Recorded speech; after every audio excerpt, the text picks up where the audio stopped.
Chers amis, découvrons maintenant quelques astuces d'atelier vraiment ingénieuses. 1. Lorsqu'un robinet se casse et qu'une moitié du raccord fileté reste coincée à l'intérieur, il est presque impossible de la retirer avec une pince. Insérez 2 tiges filetées jusqu'au fond jusqu'à ce qu'elles se bloquent. Retirez-les ensuite et marquez la profondeur atteinte afin qu'elles ne pénètrent ensuite qu'à mi-course. Elles se croiseront ainsi exactement à l'endroit où la pièce cassée est coincée. Tournez-les lentement et vous pourrez retirer le raccord cassé sans difficulté. 2. Si vous n'avez pas de décapsuleur sous la main, utilisez une tige filetée accompagnée d'un collier de serrage en plastique robuste.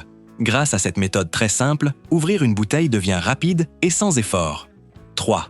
Chauffez le manche en bois d'un marteau à l'aide d'un chalumeau jusqu'à ce que sa surface soit légèrement carbonisée. Cela protège le bois contre l'humidité et les moisissures, ce qui prolonge considérablement sa durée de vie. Placez ensuite un anneau en caoutchouc autour de la jonction et appliquez quelques gouttes d'huile lubrifiante. Le caoutchouc amortit les chocs et réduit l'usure du bois, tandis que l'huile facilite l'insertion du manche dans la tête du marteau. Découpez ensuite une petite cale en bois en biais. Enduisez-la de colle à bois et insérez-la dans la fente en forme de croix du manche. Enfoncez-la au marteau jusqu'à ce qu'elle se dilate et exerce une forte pression contre toute la tête du marteau. La colle renforcera encore davantage l'assemblage.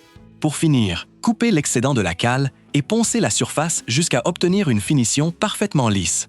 Vous obtiendrez ainsi un marteau solide avec une finition digne d'un professionnel. 4. Fixez une bande métallique pliée plusieurs fois sur une plaque composite. Installez ensuite l'ensemble sur le mur. Prenez une autre bande métallique en forme de L. Positionnez-la à l'entrée de la plaque et percez un trou de guidage. Insérez-la dans la rainure inférieure et verrouillez-la avec une goupille. Vous obtiendrez un support mural autobloquant très pratique pour une hache. 5. Glissez un tube en PVC sur la poignée d'un étau et chauffez-le jusqu'à ce qu'il ramollisse. Étirez-le ensuite afin de lui donner une forme rectangulaire. Puis percez un trou au centre à l'aide d'une scie cloche. Réalisez une encoche en forme de V et fixez l'ensemble au mur. Vous disposerez ainsi d'un support mural très pratique pour ranger une meuleuse d'angle. 6. Chauffez l'extrémité d'un tuyau fin jusqu'à ce qu'elle devienne souple.